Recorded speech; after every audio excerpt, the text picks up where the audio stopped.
Ever wonder what it would be like to rebuild the famous city of Pompeii after its destruction by Mount Vesuvius? You can do exactly that in Pompeii the Legacy, a city builder title that fans of the genre will absolutely love. While it's releasing in early access and might have some balancing issues and bugs now and there, it is a worthy and fun contender among recent Roman city builders.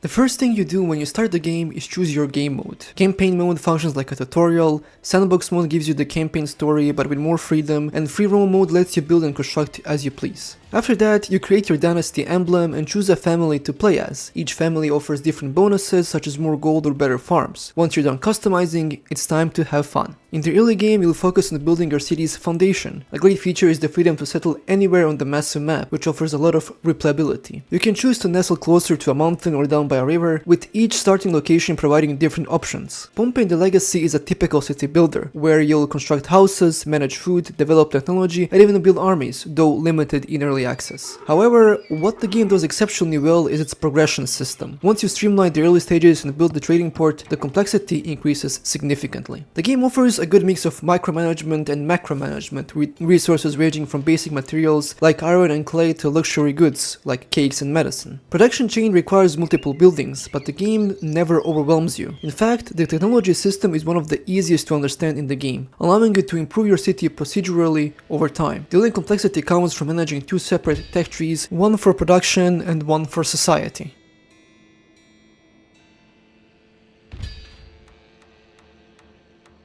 It's been a while since I've seen a game with so many building options. There are things for storage like warehouses, entertainment buildings like an ODM and fighting arenas, and even a lot of decorative options you can switch between. The UI can be overwhelming at first, but there's a hidden option to see all the details, from production lines to your family members. This gives you the option to see which buildings need upgrades, what the production looks like, and what your usage and quantity are. All of this while juggling your finances and your citizens' happiness, which gets more demanding the more you progress. Trading is by far the most important thing in the game, since it's the main way to earn money and acquire resources you can't produce yourself. The map is huge, spanning the entire Mediterranean Sea. However, you'll start small with only a few trading options, and as your city grows, more cities will be unlocked for trade. Another important system is health, which allows you to build things like barbershops and healer houses. Then there's the water system. At first you'll only have a well, but later you can construct famous aqueducts to get fountains working and provide clean water throughout your city. This is what you'll be doing in the mid-game. Once you reach the late game, your city will look enormous. You'll be building bridges to expand across the land and upgrading shelters, insulas, and domuses for your citizens. The game has a ranking system ranging from slaves to normal people and then the rich. Let's just say you'll be spending many hours understanding how everything functions and plays. Here's what I really like about the game. It doesn't nitpick you with excessive micromanagement. You don't have to worry about mushroom yield getting lower or a stone quarry disappearing. Instead, the game uses a simple input-output system. Once buildings are placed, they stay there, and the more you upgrade them, the higher their output becomes. My favorite thing is also the freedom to scatter your production lines across the entire city. You don't have to stick to one location, although certain buildings work great together and give bonuses to each other, such as the sawmill and forester. Since you'll also be building different roads, transportation can be made significantly faster. In general, Pompeii has a really great balance for streamlining your production rates. If you need more bread, just build another bakery. If you need more pots, build another pot workshop. The game includes religious buildings, with various temples that provide different bonuses. Furthermore, there is an education system, the ability to enact laws as a governor, and many more things you'll discover as you play. But how historically accurate is the game? I had the chance to interview developer Jelko Kos, and he told me himself that he took a great care to make everything look authentic. From the building animations to the way people dress, there's a strong dose of historical accuracy here. Since the game is still in early access, a lot of content is missing.